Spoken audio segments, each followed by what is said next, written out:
My name is Rachel K. Zoll. I am an author, I am a performing artist, I'm a graphic designer, and I'm a transsexual woman.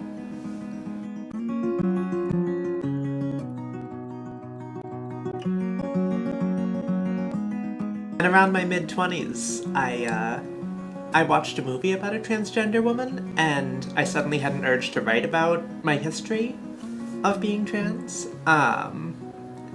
And I thought I was writing about it as that I was going to get to a point, that I had gotten to a point where I was totally over this and it was all gone, and as I wrote it, I realized it was still there lurking in the background. Originally, I came out as genderqueer, actually. I thought I was going to live this double life. Sometimes I'd be a woman named Rachel, and sometimes I'd be a guy who I named Jack, who would be the manly man. And for a summer, I actually did that. I would go to work. I was working as a furniture mover, believe it or not. And I would be the manly man, and people would call me Jack. And then I'd go home and I'd be Rachel. And as the summer went on, I realized that Jack was this gigantic, absurd put-on, and Rachel was this comfortable, natural thing. Like I'd been Rachel all along. I came out to my siblings first, and I came out to them very casually because I knew they were very open and accepting people. And that was wonderful. My sister is a lesbian, and we only met as adults. And she told me, she was completely open and accepting, and she told me that she'd actually dated a transgender man when she was younger. She had a partner transition. And she was like, oh, totally been there, done that, let me tell you exactly what you're gonna go through.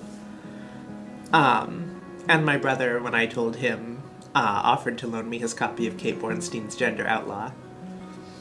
And then I worked my way up to the difficult relative, which was my mother.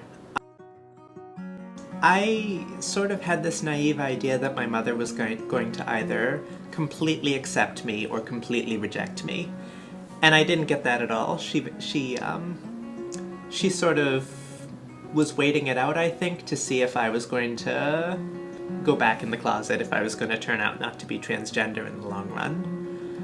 And when it became clear that I wasn't after about 2 years, I think, she just vanished from my life.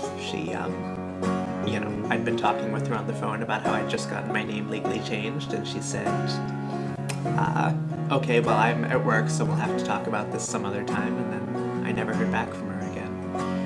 And that hurt. I was really, I almost wish she'd said, go away and don't come back. It really hurt to have her just disappear from my life like that. I don't think there is any one thing that I want people to know about the transgender community. I don't think there is any one thing to know about the transgender community. I think it covers an amazing diversity of people from all walks of life, all classes, all races, all nationalities, all sexual orientations. And you have to take us one at a time.